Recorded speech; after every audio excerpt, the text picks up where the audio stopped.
Assalamualaikum warahmatullahi wabarakatuh. Kami dari kelompok 5 akan menjelaskan materi tentang pers visual.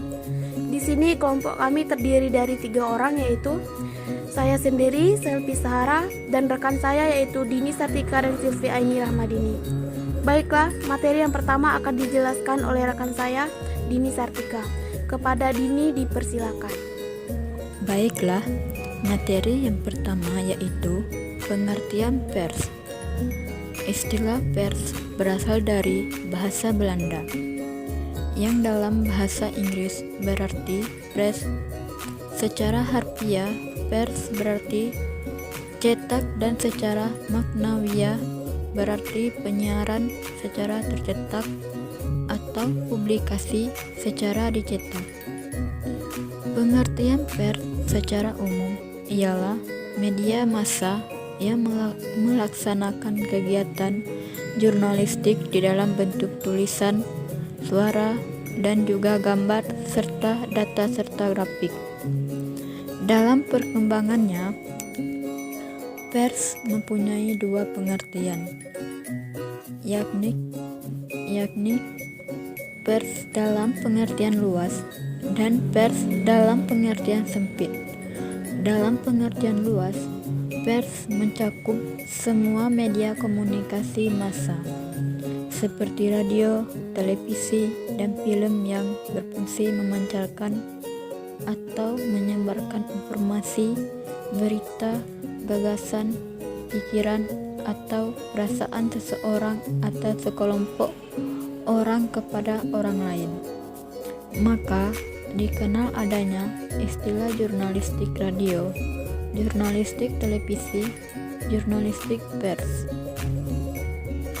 Dalam pengertian sempit, pers hanya digolongkan produk-produk penerbitan yang melewati proses percetakan, seperti surat kabar harian, majalah mingguan, majalah tengah bulanan, dan sebagainya yang dikenal sebagai media cetak.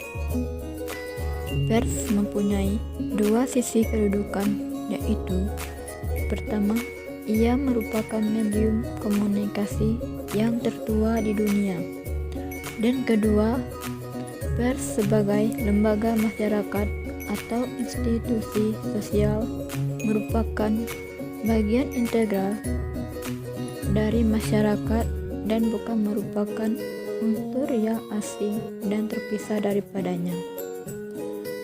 Dan sebagai lembaga masyarakat, ia mempengaruhi dan dipengaruhi oleh lembaga-lembaga masyarakat lainnya.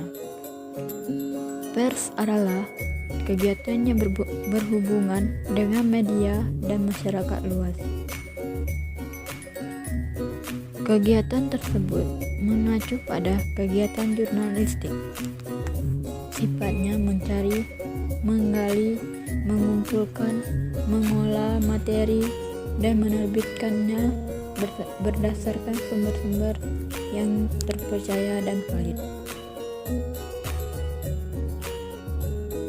Saya akan melanjutkan penjelasan materi dari teman saya tadi. B. Pers visual. Visual berarti suatu yang dapat dilihat dengan indera penglihatan mata. Contohnya yaitu berbentuk visual suatu model pembelajaran bahasa. Adapun yang dimaksud dalam pers visual adalah suatu pers komunikasi yang melalui penglihatan. Maksudnya yaitu pers yang rangkaian proses penyampaian informasinya atau pesan-pesan yang kepada pihak lain dengan penggunaan media penggambaran yang hanya terbaca oleh indera penglihatan. Pers visual adalah muatan surat kabar, produk jurnalis yang hanya dibaca saja. Contohnya yaitu seperti informasi dalam surat kabar, majalah, dan lain-lain. Selain membutuhkan perencanaan, pergerakan, dan pengawasan juga memerlukan sarana manajemen yang memadai. Dalam hal ini, pengetahuan, seni, keterampilan teknis, dan dipadukan dalam suatu koordinasi dari seluruh unsur organisasi industri sehingga menghasilkan produk yang dinikmati oleh orang banyak. C. Fungsi pers visual dalam masyarakat. Penerapannya dalam kehidupan masyarakat, pers visual membawakan fungsi informatif dan interpretatif mengenai peristiwa-peristiwa yang terjadi dalam kehidupan. Sebagai penghibur, sebagai alat mempertahankan preteksi sosial dan sebagai penghubung dalam pengertian untuk mempertahankan kehidupan di mana ukuran moral terus berkembang. Selain itu, menurut Hon 1949-181, fungsi pers visual mewarnai pendidikan, penerangan, atau informasi, dan komentar terhadap media masanya. Materi yang selanjutnya yaitu unsur-unsur pers visual. Unsur-unsur pers visual terdiri dari 7 macam, antara lain yaitu yang pertama jurnalis, yang kedua reporter, yang ketiga koresponden, yang keempat sukarelawan, yang kelima editor atau redaktur, yang keenam penerbit, dan yang ketujuh percetakan. Yang pertama yaitu jurnalis. Jurnalis merupakan orang-orang yang bertugas formal ataupun informal mencari, mengumpulkan, dan mengolah bahan pemberitaan menjadi konsep berita, komentar, dan iklan yang akan disiarkan. Yang kedua yaitu reporter. Reporter bertugas untuk mengunjungi suatu peristiwa dan mencari informasi yang dapat dijadikan berita. Yang ketiga yaitu koresponden. Koresponden merupakan wartawan yang ditempatkan di negara lain atau di kota lain atau daerah di luar wilayah di mana media massanya berpusat. Yang keempat yaitu sukarelawan. Sukarelawan merupakan mereka yang melakukan kegiatan jurnalis tanpa ada ikatan dengan surat kabar atau media massa tertentu. Yang kelima yaitu editor atau redaktur.